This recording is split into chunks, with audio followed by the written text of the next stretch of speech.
March 12, 1974. The Washington Post newsroom was a symphony of chaos, the clatter of typewriters, the ringing of telephones, the urgent shouts of editors chasing deadlines. But in the quiet corner of the letters department, Joan Higgins sat in a pool of silence, created by a single, cheap envelope. It was gray, unassuming, with no return address. The postmark read Charleston, West Virginia. She slid it open with her letter knife and unfolded a single sheet of paper, torn from a child's spiral notebook.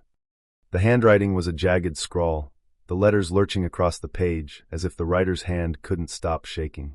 The first few lines were a plea for help, something Joan had seen 1,000 times. Then she froze.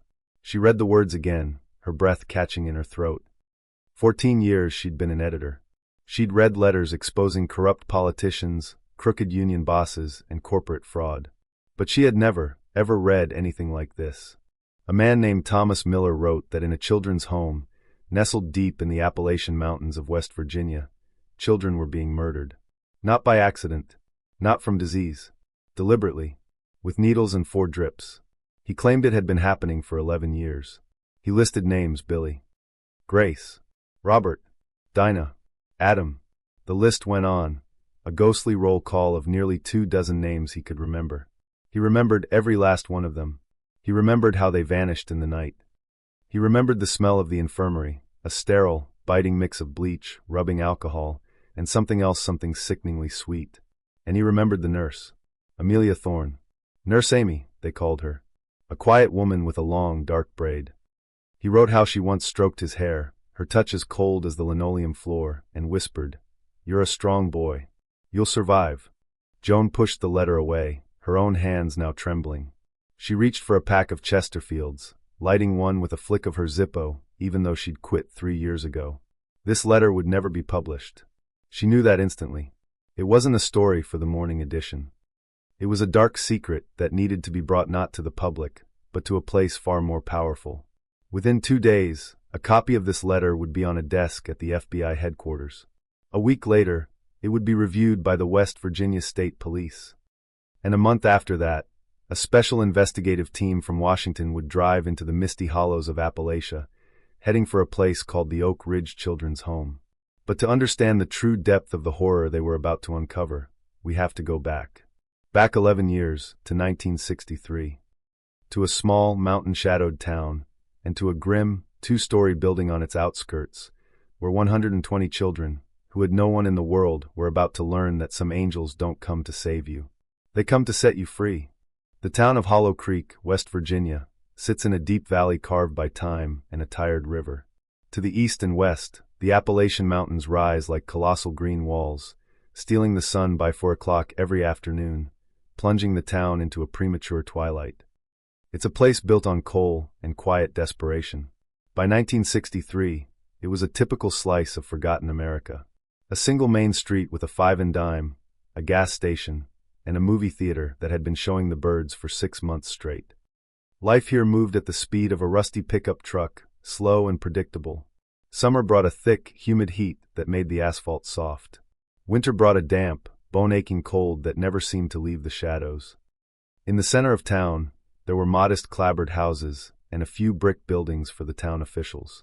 But the farther you got from the main street, the poorer it became. The paved roads gave way to gravel, then to dirt. And on the absolute fringe of town, where the valley floor began its steep climb into the forested hills, stood the Oak Ridge Children's Home. The building itself looked like a scar on the landscape. It was a 2-story brick structure, erected in the late 1930s, its once red bricks now faded to a dull mottled brown. The small windows were covered with thick wire mesh, not to keep burglars out, but to keep the children in. In the yard, a rusted swing set creaked mournfully in the wind, and an American flag, bleached by years of sun and rain, hung limply from a metal pole. This was home to 120 children, aged 4 to 14. They were the forgotten ones. The orphans, the abandoned, the children of prisoners and alcoholics. Some had been here since birth, dropped off by a social worker and a state-issued form. Others arrived after a family tragedy, their small worlds shattered by death or disaster. They owned nothing. Their clothes were state issue, with a black ink stamp on the collar. Their shoes were handed down from the children who came before them. They slept on iron-frame beds with sagging wire mesh springs, under thin, gray wool blankets that smelled perpetually of mothballs and disinfectant. Every day was the same. Wake up at 7. Line up for calisthenics in the yard, even when frost covered the ground. Breakfast was watery oatmeal, a slice of bread, and weak, unsweetened tea. School lessons until lunch. Lunch was a thin soup, more oatmeal, and watery juice. Afternoons were for chores until dinner. Dinner was, you guessed it, more oatmeal, bread, and tea. Bedtime was at 9. 365 days a year, year after year, until you turned 14 and were shipped off to a trade school or simply turned out onto the street. If you lived that long, death in America's orphanages was a topic no one wanted to discuss. Officially, every child was guaranteed a safe, healthy upbringing. In reality, overcrowding, poor sanitation, and disease were rampant. Measles, dysentery, and tuberculosis could sweep through a facility like a wildfire, and in the winter, the sound of coughing was a constant, rattling chorus in the dormitories. But at Oak Ridge, the death rate was consistently higher than the state average. No one seemed to find this strange. The official explanation was always the same. These were weak children, born into poverty and sickness. A commission from the state capitol might visit once a year, but they were always easily satisfied. Director Sterling knew how to put on a good show. No one ever asked the hard questions. Why are these specific children dying? Why do they always die at night? And why does it always happen after a visit to the infirmary? No one asked, except for the children themselves. And in a place like Oak Ridge, no one listens to a child. Her full name was Amelia Thorne. In 1963, she was 34 years old. She was a woman of medium height, slender, with dark, watchful eyes and a long, black braid that she kept coiled tightly in a bun beneath her white nurse's cap. Her hands were dry and chapped, with neatly trimmed nails, and they always carried the faint, sharp scent of bleach and rubbing alcohol, the professional perfume of a nurse. She had been working at Oak Ridge for 2 years, having transferred from a county clinic in 1961. She could have stayed at the clinic, a stable, respectable job, but she chose the children's home. The reason why was a secret she kept locked deep inside her. Amelia was born in 1929 in a tiny, dirt-poor coal mining camp 50 miles from Hollow Creek. Her father was a miner, her mother a homemaker. They lived in a company shack, perpetually in debt to the company store. She was the third of 6 children. In 1941, her father was killed in a mine collapse. The company gave her mother a $50 sympathy payment and evicted them from the shack. Her mother was left alone with 6 mouths to feed. 2 of her younger siblings died of malnutrition in the winter of '43. Another died of typhus the following year. But Amelia survived. She was tough, stubborn. She started working at the age of 12, cleaning houses for the mine supervisors, her small hands raw from lye soap and harsh brushes. She slept 4 hours a night and ate whatever scraps were left over. After the war, she enrolled in a nursing program in Charleston. It was her only ticket out of poverty, a state-sponsored education, a scholarship, a bed in a dormitory. She was a good student. Her instructors praised her for her precision, her attention to detail, her steady hand with a needle. In 1954, she married a man named Al, a handsome, charming truck driver who loved a good time. A year later, she gave birth to their first child, a boy they named Timothy. He died 3 months later from a congenital heart defect. The doctors said there was nothing they could have done. In 1956, their second child, a girl named Sarah, died from dysentery at 6 months old. In 1957, a third child, a boy they called Michael, survived. But by then, Al was drinking every day. The charming man she married had become a violent, abusive drunk. Her life was a living hell. One day in 1958, Al packed a bag, took their son Michael, and just left. He never said where he was going. He simply vanished. Amelia searched for him for 3 years, filing police reports, pleading with investigators. But it was useless. In the vastness of America, a man and a boy could disappear without a trace. By 1963, Amelia Thorne was living alone in a small room in a boarding house on the edge of town. Her world had been reduced to a bed, a chair, and a single, faded photograph of her son, Michael, on the wall. He was 2 years old in the picture. He would have been 6 now, if he was even still alive. Every night, Amelia would stare at that photograph, and a part of her would die all over again. Something inside of her had broken long ago. Maybe it was when her baby brothers starved to death. Maybe it was when her firstborn died in her arms. Or maybe it was the day her husband stole her only remaining child. Something vital, something human, had been hollowed out of her. And in its place, something else had grown. Something cold, calm, and utterly convinced of its own righteousness. Amelia Thorne didn't see herself as a monster. On the contrary, she believed with every fiber of her being that she was performing an act of profound kindness. She was freeing the weak from their suffering. She was cleansing the world of those who were already doomed. It wasn't cruelty, it was mercy. At least, that's how she saw it. At the children's home, she was respected. Quiet, efficient, never late. She arrived at 8 and left at 6.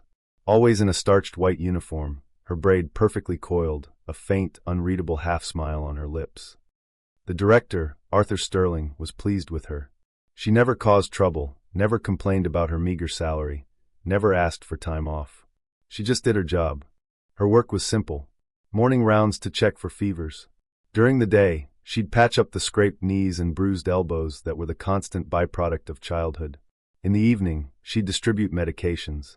And then there was the infirmary. It was a small room at the end of the first-floor hallway. The walls were covered in white tile, cracked and yellowing with age. In the center stood an iron examination table covered with a worn vinyl mattress. A glass-fronted cabinet held syringes, bandages, and vials of medicine. The room reeked of that signature scent, bleach, alcohol, and that other cloying, sweet smell. The children were terrified of this room. Not because Nurse Amy was cruel. She never shouted, never hit them. She spoke in a soft, almost gentle voice, stroking their hair and calling them honey or sweetie. They were afraid of something else, something they couldn't name, but could feel in their bones. Any child who went into the infirmary in the evening didn't always come back out. In the morning, their bunk would be empty. The sheets stripped, the thin mattress flipped over, as if they had never existed.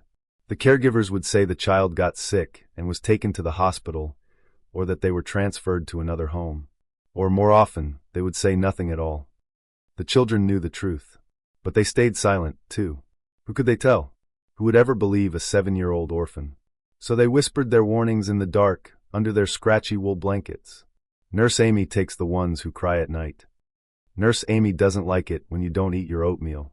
Nurse Amy is always watching. If she calls you to the infirmary after dinner, don't go. But how could you not go when a caregiver took you by the hand and led you down the cold, echoing hall? The children were powerless. And that was the most terrifying thing of all.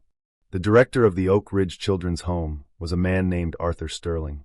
At 52, he was a portly, imposing figure with a perpetually flushed face and a roadmap of broken capillaries on his nose. He was a former mid-level state politician, a man who once had a promising career until his alcoholism and a series of public scandals got him demoted. This job, running a forgotten orphanage in the middle of nowhere, was his punishment. It was a form of political exile, the last stop before he hit rock bottom. Sterling knew this and had accepted his fate. His only goal was to keep a low profile, avoid any more trouble, and ride it out until he could collect his pension. His office was a small, musty room on the second floor. A portrait of President Kennedy hung crookedly on the wall, a silent witness to his fall from grace. His desk was buried under mountains of paperwork, next to a water carafe that everyone knew held gin, not water. The smell of stale booze and regret clung to the curtains and was impossible to air out. Sterling was usually at the home from 9 to 5. He'd sign papers, hold pointless meetings, and occasionally take a perfunctory stroll through the dormitories.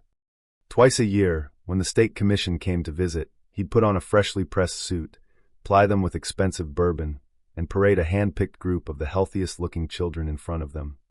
The commissioners always left satisfied, and their glowing reports went straight to the state capitol. Oak Ridge was not the worst children's home in West Virginia. The death rate was within an acceptable margin, a little high, sure, but that was the case everywhere. Sterling knew children were dying more often than they should. He wasn't a fool. He could read the numbers in his own reports. 4 deaths in 1963, 5 in 64, 6 in 65. The numbers kept climbing, but he didn't want to know why. To know why would be to become responsible. And if he was responsible, he'd have to do something. And if he did something, it would draw attention. And if he drew attention, they might dig into his drinking, his petty embezzling from the home's budget, his falsified reports. So Arthur Sterling chose not to ask questions. He signed the death certificates, stamped them with his official seal, and sent the bodies to the county morgue. Case closed. Amelia Thorne suited him just fine. She was quiet, efficient, and never caused any problems. The cause of death was always listed as natural causes. That's what the doctor's report said. And the doctor should know. That doctor was Evan Albright. He was 41, a thin man with a neatly trimmed mustache and slick, oily hair. He was the county physician, assigned to oversee the children's home. He was supposed to visit once a week, on Thursdays. His visits were a ritual. He'd arrive, share a cup of tea with Sterling in his office, tea that came from the gin carafe, take a quick walk through the dormitories, glancing at the children from a safe distance, and then sign a stack of papers that Nurse Amy had already prepared for him. Then, one more drink for the road, and he was gone. In 7 years, he never conducted a single real medical examination, never made a serious diagnosis, and never asked a single question. Dr. Albright got more than just gin from Sterling. Sometimes it was a box of canned goods from the home's pantry, or a quiet word from the director to make a speeding ticket disappear. Small favors. But from these small favors, a system of silence was built. You do for me, I do for you. You keep quiet, and I'll keep quiet. Dr. Albright signed the death certificates without even looking at the names. The cause of death was always one of the usual suspects: pneumonia, dysentery, cardiac failure. It was a standard, unquestionable list. Who was going to check? These were orphans. They had no family to demand an autopsy, no one to file a complaint. The bodies were taken to the county morgue, which was always understaffed and overflowing. An autopsy for an orphan from Oak Ridge was a mere formality. A quick external look, copy the cause of death from the paperwork, and nail the cheap pine box shut. They were buried in a far, forgotten corner of the town cemetery, the section reserved for the homeless and the unidentified. A simple wooden cross with a number painted on it. No name, no dates. This is how the system worked. Parentless children were a resource to be managed, not individuals to be loved. The state fed them, clothed them, and schooled them, but love was not part of the budget. And if one of them died, well, these things happen. The weak don't survive. It was just natural selection. The government was not to blame. November 1963. A late autumn chill had settled over Hollow Creek. A cold, persistent rain turned the ground to mud, and a thick, gray fog clung to the mountains, erasing them from view. The heating at the children's home was notoriously bad. The old coal furnace sputtered and clanked, and the director was always trying to save money on coal. The temperature in the dormitories hovered around 50 degrees. The children slept in their clothes, huddled under their thin blankets. The sound of coughing was everywhere. Billy Odell was new. He was 7 years old and had arrived 3 months earlier in August. His mother had died of tuberculosis. He had never known his father. The space on his birth certificate was blank. He had no other relatives, or at least none who were willing to take him in. Billy was a small, skinny boy with enormous dark eyes that seemed to swallow his pale face. He barely spoke. He mostly just cried quietly into his pillow every night, whispering the word mama. The caregivers didn't like him. He was a problem. He woke the other children. He refused to eat his oatmeal. He wouldn't listen. He would find a corner and sit there for hours, rocking back and forth. He's defective, one of the caregivers, a stern woman named Mrs. Gable, would say. He ought to be in a special home for the mentally deficient. But getting a child transferred required paperwork, commissions, and a lot of hassle. It was easier to just leave him here. Maybe he'd get over it. Amelia Thorne noticed Billy during his second week. She saw him crying at night. She saw him pushing his bowl of oatmeal away. She saw the caregivers yelling at him. She looked at him and saw her own son, Michael, the one her husband had stolen. He could have been just like this. The same dark eyes, the same small, thin frame. What did she feel in that moment? Pity? Pain? Or something else entirely? We will never know for sure. Amelia left no diaries, and during her interrogations, she would speak in clipped, emotionless sentences. Psychiatrists would later fill pages with their analyses, but they would never find the real truth. All we know for certain is this. On the night of November 16th, Amelia Thorne called for Billy Odell to be brought to the infirmary. The boy walked down the long, dark hallway, his bare feet cold against the cracked linoleum. He was wearing a pair of faded blue state-issue pajamas. A caregiver held his hand tightly. "Nurse Amy wants to see you," she said. "Don't be scared." Billy wasn't scared. He didn't feel much of anything anymore. 3 months without his mother had hollowed him out. He was just going through the motions, waking up, eating, sleeping, crying, waiting for something he couldn't name. The infirmary. The white tile, the iron table, the biting smell of bleach and alcohol. Nurse Amy was standing by the cabinet, a calm silhouette in her white uniform and cap. Her dark eyes seemed almost kind. "Lie down, sweetie," she said. "I'm going to help you sleep." The boy lay down. He was obedient. He had been taught to obey adults. Amelia took his small, cold hand. She found a vein in his thin arm, wiped it with an alcohol swab, and took out a syringe. "Don't be afraid," she repeated. "It won't hurt. You'll just fall asleep, and you'll see your mama again." Billy looked up at her. His eyes were empty. He was already gone. The needle slid into his vein. The plunger depressed, pushing the clear liquid into his small body. We don't know exactly what was in that syringe. During the investigation in 1974, forensic analysis would determine that Amelia used a cocktail of drugs, a massive overdose of a powerful sedative, sometimes mixed with potassium chloride, and sometimes simply an injection of air into the vein. The result was always the same: cardiac arrest. A quiet, peaceful death in one's sleep. Billy's eyes closed. Within minutes, his breathing slowed, then stopped. Amelia stood over him, waiting. She checked for a pulse. Then she covered his small body with a sheet. She walked out into the hall and found the caregiver. "Billy Odell has passed," she said calmly. "Heart failure. I'll write up the report." The caregiver just nodded. She wasn't surprised. Children died. It was a fact of life here. This one had been weak, always crying, wouldn't eat. It was clear he wouldn't last long. The next morning, Billy's bunk was empty, the sheets already stripped. The other children saw it and said nothing.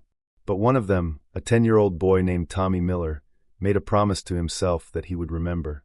Billy had slept in the bunk next to his. Sometimes they would whisper to each other in the dark. Billy would talk about his mom, about how kind she was, how she used to bake cornbread that smelled like sunshine. Tommy didn't cry. He had learned long ago that crying did no good in this place. But he remembered the name. He remembered the face. He remembered the date. He didn't know it yet, but he was about to start remembering a lot of names. And he had no idea that 11 years later, his memory would change everything. After Billy, there was a quiet period. For 2 months, Amelia Thorne harmed no one. Perhaps she was waiting or observing. Or perhaps she was feeling something: remorse, fear, satisfaction. We'll never know. She never spoke of it. The second victim came in February of 1964. Grace Matthews was 9 years old. She had been at Oak Ridge since birth, left by a single mother who died in childbirth. Her relatives had refused to take her. She was a quiet, withdrawn girl who loved to draw. If you gave her a piece of paper and a pencil, she could sit for hours, sketching mountains and birds and suns, things she had only ever seen from behind the home's wire-meshed windows. Grace had tuberculosis. The diagnosis had been made a year earlier, after she started coughing up blood. She should have been sent to a sanatorium, a special facility for sick children, but there were no beds available. The waiting list was 6 months long. So Grace remained at Oak Ridge, confined to a small, isolated room at the end of the hall. She spent her days there alone, drawing. Amelia visited her every day. She brought her medicine, spoke to her softly, and stroked her hair. "You're in so much pain, sweetie," she would say. "I can see it. It hurts to breathe. It hurts to live." Grace would look at her with trusting eyes. Nurse Amy was the only person who came to see her, the only one who wasn't afraid to enter her room. On the night of February 12th, Amelia brought her a special treat: a glass of warm milk with honey, a rare luxury at the home. Grace drank it gratefully. She fell asleep. She never woke up. The milk had been laced with a fatal dose of sedatives. The cause of death on the certificate, signed by Dr. Albright, was tuberculosis complicated by pneumonia. Grace was buried in the same far corner of the cemetery. No name, just a number. The third victim was in May of that same year. Robert Jones was 6. He had been brought in by the local sheriff, who found him wandering the streets, filthy and starving. His parents were alcoholics. Their last known address was a burned-out shack by the river. The boy couldn't remember their names, only his own. Robert refused to eat. Not because he was being difficult, but because he couldn't. Something inside him was broken: his stomach, his mind, his soul. He would sit at the table, staring at his bowl of oatmeal, unable to lift the spoon to his mouth. The caregivers yelled at him, punished him. It was no use. The boy was wasting away. You could count his ribs. His eyes were sunken and hollow. Amelia watched him for a week. Then one night, she came for him. "You don't have to eat anymore," she told him. "You don't need anything anymore. I'm going to help you." Robert didn't resist. He never resisted anything. The next morning, his bunk was empty. The fourth victim came that September. Dinah Washington was 11 years old, the oldest child Amelia would ever kill. She was smart and observant. Too observant for a place like Oak Ridge. Dinah saw something she wasn't supposed to see. One night, she woke up with a stomach ache and had to use the bathroom down the hall. As she passed the infirmary, she noticed the door was slightly ajar. She peeked inside. She saw Nurse Amy, bent over the examination table. On the table was the still, small body of a child. Amelia was carefully wrapping it in a white sheet, like a small package. Dinah gasped and stumbled back. She ran to her bed and hid under the covers, trembling. She didn't tell anyone. Who could she tell? The caregivers? They were afraid of Nurse Amy themselves. The director? He was always drunk. The police? What police? She was just a kid from the orphanage. No one would believe her. But Dinah made a fatal mistake. She let her fear show. She would flinch whenever she saw Nurse Amy. She would turn away, avoiding her eyes. Amelia noticed. She always noticed. 2 weeks later, Dinah was called to the infirmary for a routine checkup. She went. She had no choice. She never came back. The death certificate read, acute meningitis. Nothing could be done. The fifth victim was in December. Adam Peters was 5 years old, the youngest of them all. He was nonverbal. Maybe he had been born that way, or maybe trauma had stolen his voice. His file simply said mental deficiency, degree unknown. Adam would sit in a corner all day, rocking back and forth. He never cried, never laughed, never reacted to anything. The caregivers mostly ignored him. They fed him by forcing his mouth open and shoving oatmeal inside. They dressed him like a doll. Was he living, or merely existing? Amelia would look at him and see a burden, a miserable creature. A living corpse. "He's defective," Dr. Albright had once remarked to her. "Why do we let ones like this live? They just take up space." Perhaps those words sealed Adam's fate. Or perhaps Amelia had already been thinking the same thing. On the night of December 15th, Adam died. The certificate said cardiac failure. He was 5 years old. He had never spoken a single word. In the year 1964, 5 children died at the Oak Ridge Children's Home. Billy, Grace, Robert, Dinah, and Adam. All from natural causes. All in the middle of the night. All after a visit to the infirmary. 5 children. 5 empty bunks. 5 nameless graves. And it was only the beginning. The years rolled on. 1965, 66, 67. The country was changing. Kennedy was gone, Johnson was in office, and the war in Vietnam was escalating. But in Hollow Creek, life remained stubbornly the same. Oak Ridge Children's Home continued its grim, monotonous routine. Wake up at 7. Oatmeal for breakfast. Lessons, lunch, chores, dinner, bedtime. Children came and went. Some turned 14 and were sent away. A few were taken in by relatives. Even fewer were adopted. And some just disappeared in the night, leaving behind an empty bunk. Amelia Thorne continued her work. Methodically, calmly. She selected her victims according to a specific, twisted set of criteria. First were the ones who cried at night, the ones who couldn't stop calling for the mothers they no longer had. Amelia saw herself in them, the little girl who cried in the hungry winter of 43, who called for a father who would never come home. She was helping them, she believed. She was ending their misery. Second were the sick. The children with tuberculosis, with heart defects, with developmental disabilities. In her mind, they had no place in the world. She called it an act of mercy, freeing them from their suffering. Third were the burdens. The ones who caused trouble, who demanded too much attention, who disrupted the routine. Amelia believed she was doing a service to the children who remained. More food, more space, more attention from the caregivers. It was the logic of madness, cold, calculated, and utterly inhuman. In 1965, there were 6 deaths. In 1966, 5. In 1967, 4. 1968, 5. 1969, 4. 1970, 5. 1971, 3. 1972, 4. 1973, 3. 47 children in 11 years. 47 names that no one remembered. 47 graves without headstones. An average of 4 children a year, just infrequent enough to avoid raising official suspicion. just frequent enough to satisfy a need, to fulfill a mission. Or maybe just because she could. Psychiatrists would later write dissertations, arguing over her diagnosis. Schizophrenia, psychopathy, post-traumatic stress disorder. But no one would ever truly know. Amelia was not insane in a clinical sense. She functioned in society. She went to work, she spoke with her colleagues, she even smiled at the children. No one noticed anything wrong. She was just a killer, methodical and serene, carrying out her duties as if they were part of her job description. The children knew. Or at least, they sensed it. The whispers in the dark never stopped. Each new generation of residents passed down the terrible warnings. Don't cry at night, or Nurse Amy will hear you. Eat all your oatmeal, or she'll come for you. Don't get sick. They take the sick ones away. These weren't scary stories, they were survival guides, paid for with the lives of their friends.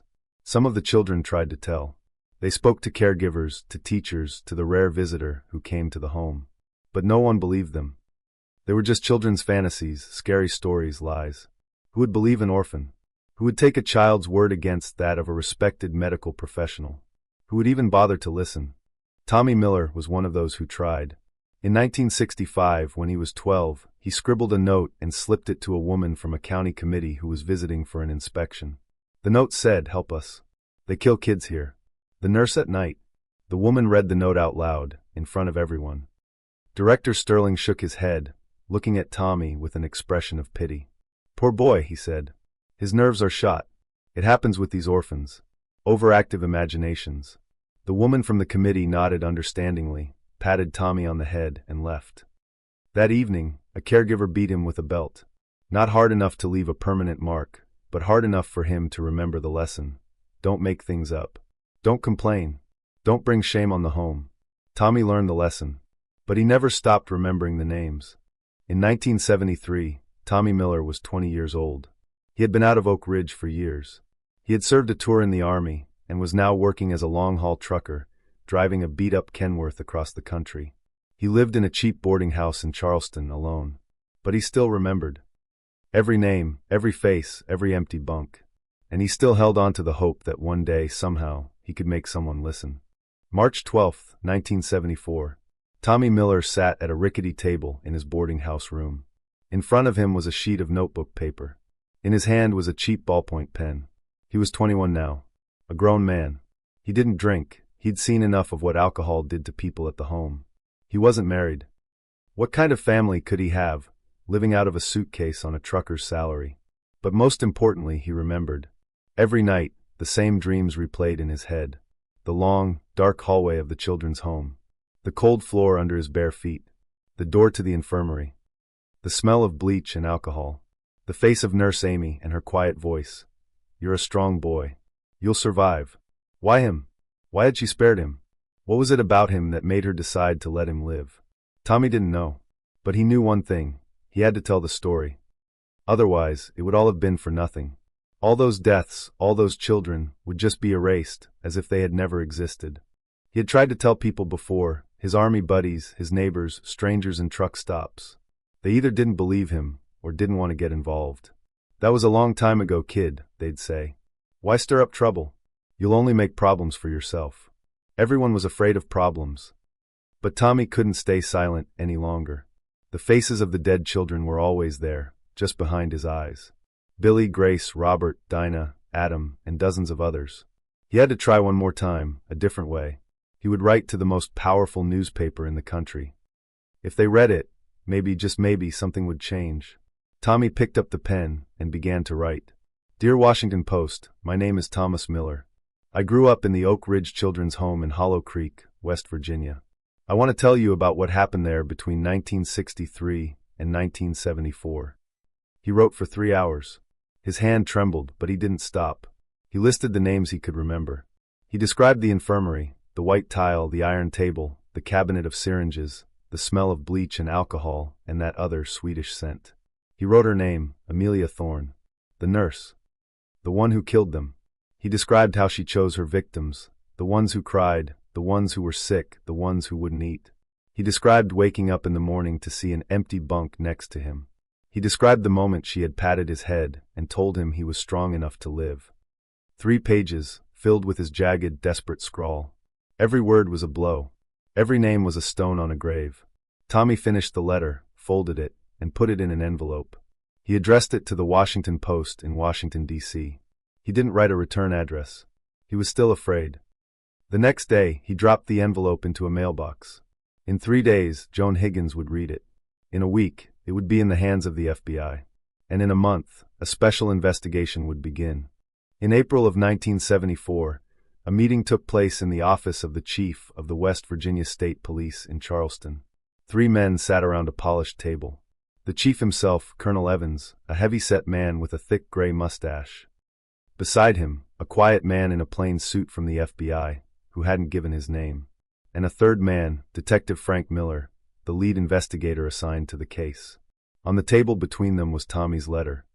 It had been passed up the chain of command, from the newspaper to the FBI, and now to the state police. "This could be a hoax," the colonel said gruffly. "Or the ravings of a lunatic." "Maybe," the FBI agent agreed. "But we have to check it out. If there's even a shred of truth to this, it's a catastrophe. An orphanage, 47 children, 11 years. If it's true," Detective Miller said quietly, "it's not just a catastrophe. I don't even know what you'd call it." The colonel looked at him. Miller was a good cop, 38 years old, a veteran of the force. He'd grown up in these hills himself, and knew the kind of poverty and desperation that could fester in the deep hollers. Maybe that's why they gave him the case. They knew he wouldn't be easily fooled, and he wouldn't back down. "We work this quietly," the FBI agent instructed. "No media, no leaks. If it's confirmed, we'll decide how to proceed. If not, we bury it." "And what if it is confirmed?" Miller asked. There was a heavy silence. "Just do your job, detective," the colonel finally said. "And be careful. This is a politically sensitive matter." Miller nodded. He knew exactly what that meant. Orphanages were supposed to be a showcase of the government's compassion. If it got out that one of these model institutions was a hunting ground for a serial killer, the scandal would be enormous. The politicians wanted it to go away. But Miller was a cop. His job was to find the truth, no matter how ugly or inconvenient it was. On April 16th, Detective Miller drove into Hollow Creek alone. His official cover story was a routine inspection of county facilities. The first thing he did was go to the archives. The county clerk's office, the local hospital, the cemetery. He spent 3 days and nights poring over records, fueled by black coffee and a growing sense of dread. He pulled every document from 1963 to 1973. Death certificates, autopsy reports, the few that existed, morgue logs, burial records. A horrifying picture began to emerge. During that 11-year period, 47 children had died at the Oak Ridge Children's Home. The official causes were all standard childhood illnesses. But Miller saw the patterns, too obvious to be a coincidence. First, the time of death. All 47 children died at night, between 10 p.m. and 4 a.m. Not a single death during the day. Second, the place of death. All of them died in the infirmary or the adjacent isolation room. Third, the paperwork. Every single death certificate was filled out in the same neat, backward slanting handwriting, with the signature A. Thorne, RN at the bottom. Fourth, the autopsies. Of the 47 deaths, only 9 had been autopsied, and even those were cursory examinations. No external signs of foul play. That was all. Miller stared at the piles of paper, a cold knot tightening in his stomach. The letter wasn't a lie. It was all true. His next step was to find witnesses. He tracked down former residents of the home, the ones who had survived and grown up. Not many of them wanted to talk, but some did. A 30-year-old man who worked at a local factory told him, "Nurse Amy? I remember her. We were all scared of her. Not 'cause she was mean. But, if you went to see her at night, you didn't come back. We knew. We all knew." A 28-year-old woman, now living in Charleston, said, "I saw her lead little Mikey away. He was 6. He cried every night. The next morning, his bed was empty. They said he went to the hospital. But we knew." Miller took down their statements, one after another. The story was always the same. Everyone knew. No one could do anything. The children were powerless, the caregivers were silent, the director looked the other way, and the doctor signed the papers. A perfect system of complicity. On April 23rd, another man arrived in Hollow Creek. Major Victor Stevens from the FBI's regional office. Officially, he was there to supervise the investigation. Unofficially, he was there to control it. Stevens was a career bureaucrat, a man who knew how the system worked and what his bosses wanted. He knew how to make inconvenient problems disappear. "Detective," he said to Miller at their first meeting, "you've done some good work. But there are nuances." "What kind of nuances?" Miller asked, though he already knew the answer. "Political ones.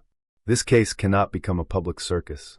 We can't allow one incident to tarnish the reputation of the entire system." "One incident?" Miller stared at him. 47 children, Major. 47, over 11 years. All the more reason to handle this discreetly. Imagine the headlines. "It's unacceptable." And what is acceptable? To sweep it under the rug? Stevens gave him a cold, thin-lipped smile. "Detective, I can see you're an idealist. That's admirable, but this is the real world. There will be no public scandal. We can handle this quietly. A closed trial. Minimal publicity. The guilty will be punished. Justice will be served. Everyone's happy. What about the truth?" "The truth," Stevens said, "is a flexible concept." Miller was silent. He knew the Major was right. This is how the system worked. But these were children. 47 dead children. They deserve the truth. They deserve to be remembered. "I'm going to finish my investigation," he said finally. "To the end." Stevens just shrugged. "Go ahead. But remember, I'm here to oversee the process. Every step from here on out goes through me." Miller continued his work. He found Tommy Miller, the man who wrote the letter. They met in his small, grim room in Charleston. Tommy told him everything, pouring out 11 years of bottled-up horror. "Why did you survive?" Miller asked him. Tommy was quiet for a long time. "I don't know," he said. "She chose us for her own reasons. Maybe I was strong enough. Maybe I didn't cry enough. Maybe I just got lucky." Then Miller went to the orphanage. Director Sterling was in a panic, but tried to play it cool. He showed Miller the pristine records, led him on a tour of the exemplary facility. "The death rate, yes, it's a bit high," he admitted, the smell of gin thick on his breath. "But we have difficult children here, you see. Weak, sickly. We do the best we can." Miller looked at him and knew. This man knew everything. He had enabled it all. "Where is Nurse Thorne?" Miller asked. Sterling's face went pale. "She's on duty. In the infirmary. Get her." Amelia Thorne walked into the director's office. The white uniform, the white cap, the black braid coiled at the back of her head. Her dark eyes were calm, almost empty. She was 45 years old. For 11 years, she had murdered children in this very building. And now a detective stood before her. "Sit down," Miller said. She sat, looking at him without a trace of fear or emotion. "Do you know why I'm here?" "I have an idea." "Then why don't you tell me what's been happening in your infirmary?" A silence stretched between them. Then finally she spoke. "I was helping the children," she said. "The ones who were in pain. The ones who were suffering." "Helping them how?" "I helped them go to sleep. Forever." Miller felt a chill run down his spine. She said it so calmly, as if describing a routine medical procedure. "How many?" 47. Maybe more. I don't remember all their names." "Why?" She looked at him, and for the first time, he saw something in her eyes. It wasn't madness. It was a terrifying certainty. "They were unwanted," she said. "Sick, weak, miserable. Life was a torment for them. I set them free. It was an act of mercy." Miller was speechless. In all his years on the force, he had seen killers of every kind. But he had never seen anything like this. A person who genuinely believed that murder was an act of kindness. A person who could look you in the eye and feel no guilt. It was more terrifying than any monster, because this wasn't a monster. This was just a person. A woman with a dark braid and tired eyes who, somewhere along the way, had broken and twisted into something for which there was no name. "Amelia Thorne," Miller said, his voice hard as steel. "You are under arrest for suspicion of murder."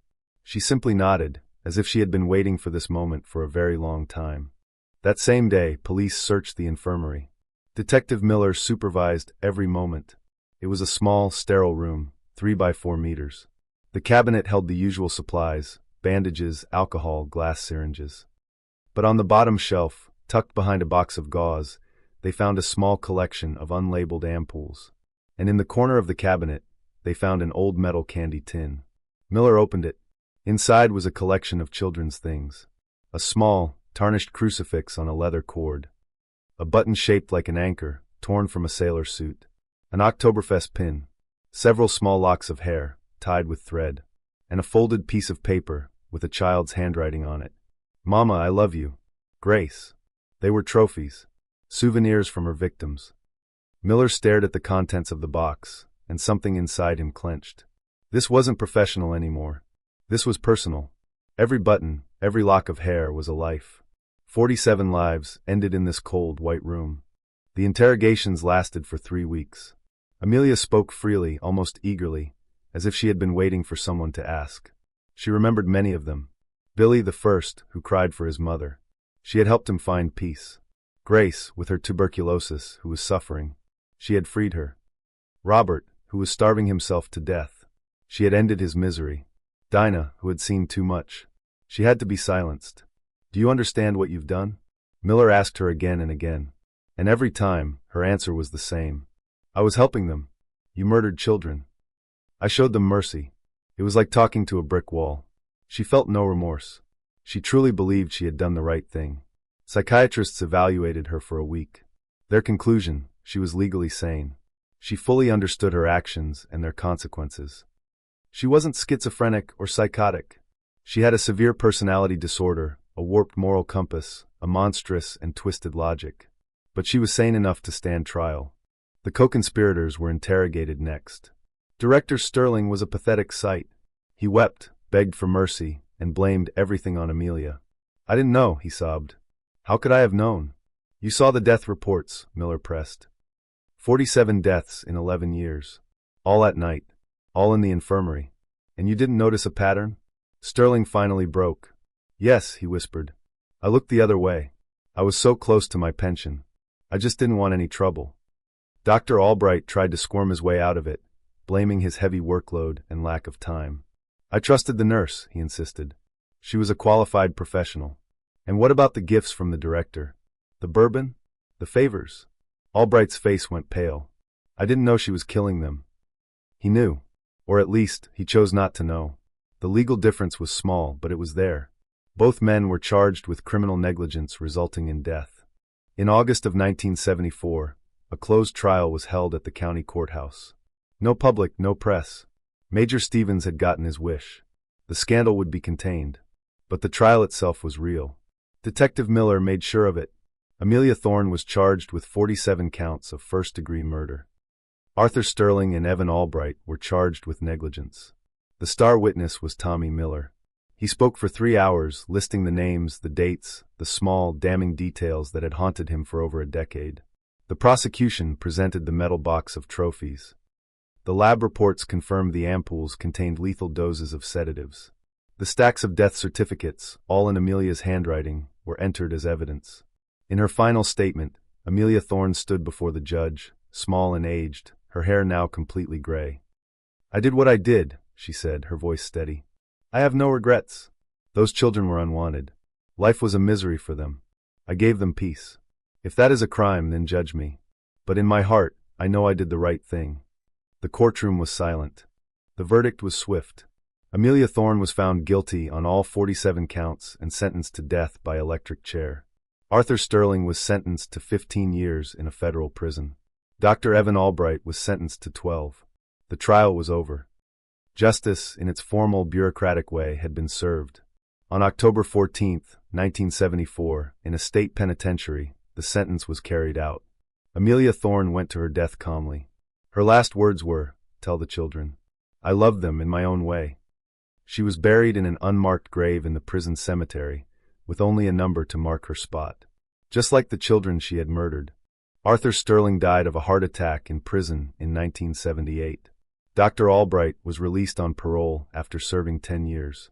He returned to Hollow Creek and worked as a night watchman at a warehouse, dying of cirrhosis of the liver in 1992. The Oak Ridge Children's Home was quietly shut down in 1976. The building was torn down.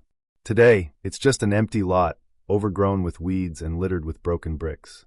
Nothing remains. Tommy Miller got what he wanted. The killer was brought to justice. But the victory felt hollow. He never married, never had a family of his own. The nightmares never left him. He died of a heart attack in 2003 at the age of 50. And what of the 47 children? Their graves, in that forgotten corner of the Hollow Creek Cemetery, are long gone. The wooden markers have rotted away, the painted numbers faded into nothing. No one visits. No one brings flowers. No one even remembers their names. This is a story about the evil that can hide behind a gentle voice and a white uniform. It's a story about a system that chose to look away and a society that forgot its most vulnerable. But most of all, it's a story about the perverse and terrifying idea of mercy killing, of believing you have the right to decide who lives and who dies. Amelia Thorne was not a monster in a fairy tale. She was a broken human being who, in her pain, appointed herself an angel of death. And 47 innocent children paid the price for her perverted sense of mercy. Let this story be a reminder that evil isn't always loud and violent. Sometimes it's quiet.